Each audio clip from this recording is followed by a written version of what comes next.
Hello students, how are you? I hope you all are fit and fine. Students, in this video we will discuss the economic importance of fungi.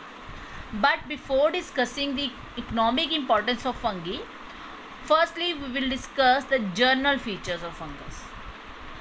First feature of fungus is that it is having no chlorophyll. And second feature is that their body, like plants, it is not differentiated into root, stem, leaves and flowers. So in this way, according to recent 5 kingdom classification, the fungus, they are not plants. Another way of distinguish fungus from plants is that the mode of nutrition in fungus, it is heterotrophic because they are having no chlorophyll, while plants, they are autotrophic. Now fungus, if we compare this fungus to bacteria, then we will come to see that fungus, they are more highly evolved. More highly evolved means they are having a membrane bound nucleus. So in this way they are also known as eukaryotes, while bacteria, they are prokaryotes because they are not having a membrane bound nucleus. It means they are not having a true nucleus. Another way is that fungus, they are multicellular, while bacteria, they are unicellular. So in this way we have discussed the general features of fungus. Now we will study about the different forms of fungus. Now there are 3 different forms of fungus. First is called mold, second one is called mushrooms, third one is called toadstools. Molds, they generally grow on our food, bread, fruit and even on leather and even on the barks of trees. While mushrooms and toadstools, this we commonly see in the warm and rainy season. And about mushrooms, only a few mushrooms, they are edible, while many, they are poisonous. Students, now we will discuss the mold form of fungus. Rhizopus, it is a common example of bread mold. And this rhizopus, it grows not only on bread but also on a variety of other organic matter such as fruit, animal dung and leather goods. And this mold, it normally grows in warm and humid climate, means during rainy season, during hot season in rainy weather. Then this mold, if we see this mold under a microscope, then we will come to see that it consists of a network of transparent thread-like structures. And these transparent thread-like structures, they are called hyphae. And the entire mass of this hyphae, it is called mycelium. Now students, this you can see in this diagram. Here you can see that these are it is a network of thread-like structures. And this network of these thread-like structures, these are called the hyphae. And a whole network of thread-like structures, it is called mycelium. Now these penetrating hyphae, they secrete certain enzymes which digest the food in the bread substratum. Means these penetrating hyphae, when they secrete certain enzymes, then they digest the food which is present in the bread substratum and then absorb this food. So this process of digestion, it is known as the extracellular digestion because it doesn't take place in the cells of the bread mold. So in this way it is known as the extracellular digestion. Now students, if we discuss the reproduction in molds, then we will come to know that reproduction in mold, it is both asexual as well as sexual.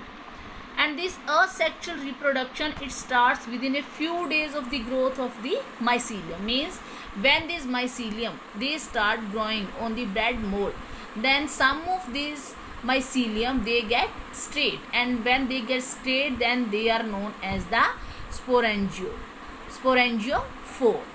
And these sporangiophores, they are having a swollen tips, and these swollen tips, they are known as the sporangium, and these sporangium, they turns dark when the spores present in them, they get matured. So when these are the spores, these are the dot like structures which are present in a sporangium, and when these spores they get mature, then the sporangium it turns dark. Now when it turns dark, it means the spores now they are matured. So in this way this sporangium it gets burst. So when it gets burst, then it liberates all the spores which is present in between it, and then these spores they are scattered with the help of wind, and then they fall on a suitable substratum. And when they fall on a suitable substratum means they found a platform where all the conditions they are suitable for their germination. All the conditions means warmth, moisture, etc. it should be present. So then they get germinate, and then they form a new mycelium. So it is a process of reproduction in molds. Students, now we discuss the yeast. Yeast, it is another form of fungus, and this is generally found in the form of separate spherical cells.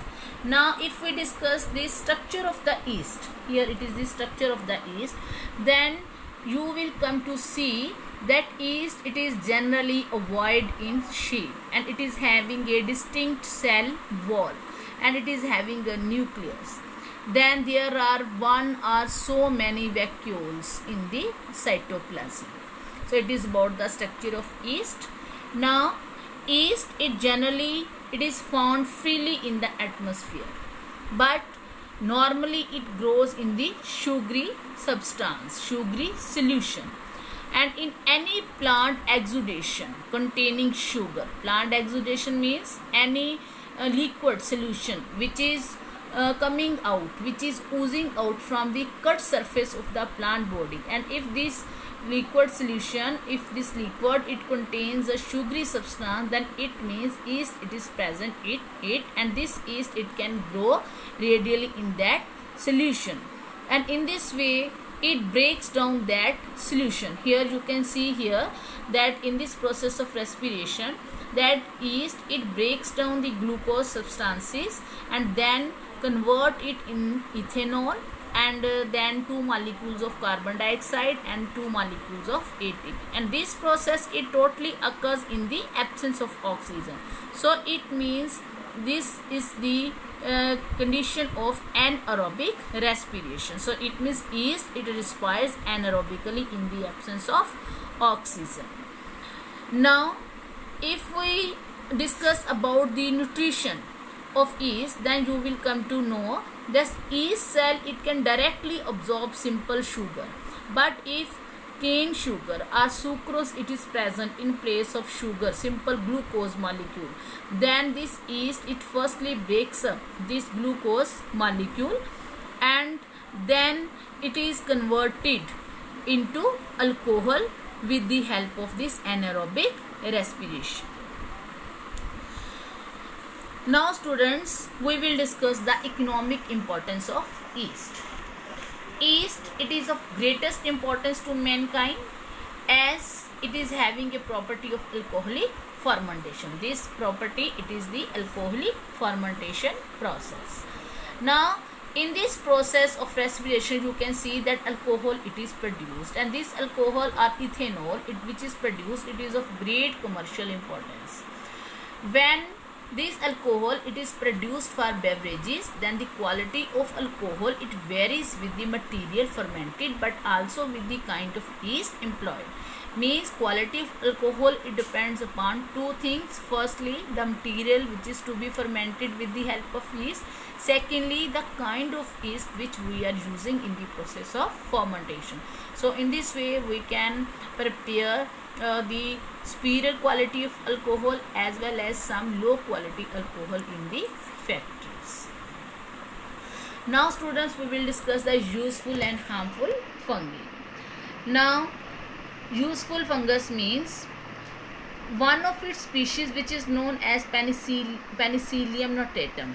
It is the most notable source of the first discovered antibiotic, which is known as the penicillin. So this penicillin, it is derived from a fungus Penicillium notatum, and it was first discovered by Alexander Fleming. So it is a use of fungus in our life. Then second is the harmful fungus. Now students, sometimes you have seen a greenish fungus which is growing on the outer skin of overripe or rotting oranges or lemons, and this greenish fungus, it is actually the Penicillium and Aspergillus fungus, which are commonly known as blue and green mold. So these fungus, when they grow on oranges, lemons and other citrus fruits, then they spoil these fruits. And also the another harmful effect of fungus is that they cause diseases such as ringworm. Now some fungus, they also spoil our food. When our food is kept for a long time at room temperature, especially during hot summer season, then we people can see that fungus, it appears on our on our foods like chapatis, etc. And sometimes this fungus, it can also damage to forest trees when they appear on the outer surface of the bark of the tree. So in this way, these fungus, they are harmful to us. Now students, we will discuss the useful role of fungus. Now useful role of fungus, it is in the form of antibiotics. Now firstly, you have to know what are antibiotics. An antibiotic, it is a chemical substance which is produced by a living microorganism, and this chemical substance which is produced by a living microorganism, it can stop the growth of another living microorganism or can kill other microorganism. So this kind of chemical substance, it is known as an antibiotic. And the first antibiotic which was discovered, it was penicillin, which was derived from a fungus Penicillium notatum, which is a mold, and it was discovered by Alexander Fleming in 1920. Now students, we will discuss what should be the criteria for a good antibiotic. First criteria for a good antibiotic, it should be that it should be able to kill a variety of disease producing microorganisms. Variety of disease producing microorganism means, suppose if you people use any tablet for cough, fever or cold, means suppose if you are suffering with cough, fever or cold, and if you are taking some tablet, then this tablet, it should be able to kill all the microorganisms which are responsible for all your problems like fever, cough and cold. It should not be able to kill only the microorganisms which are responsible for fever only, or which are responsible for cough only. This antibiotic, it should be able to kill all the microorganisms which are responsible for fever, cough and cold, so that you can recover well. So this kind of antibiotic, it is known as broad spectrum antibiotic. The second criteria for a good antibiotic, it should not produce undesirable side effects. Then third is that it should not kill normal bacteria of the host. Normal bacteria of the host means, so we know that some bacteria, they are already living in our body, and there are some bacteria which are useful to us. So this antibiotic, it should not kill this kind of bacteria. Then other uses of antibiotics means, the antibiotics, they are also used as food preservatives, especially for fresh meat and fish, so that bacteria, they can't grow in these types of foods. Then the antibiotics, they are also used for treating animal feed, so that the animal feed, it should be prevented from bacterial growth. Then it should be used for controlling plant pathogens. Plant pathogens means these are the organisms which cause diseases in plants. So in this way, these are some other uses of antibiotics. So students, we have discussed the fungus up to this topic, and in our next video we will discuss the role of fungus in industry. So until that, bye bye.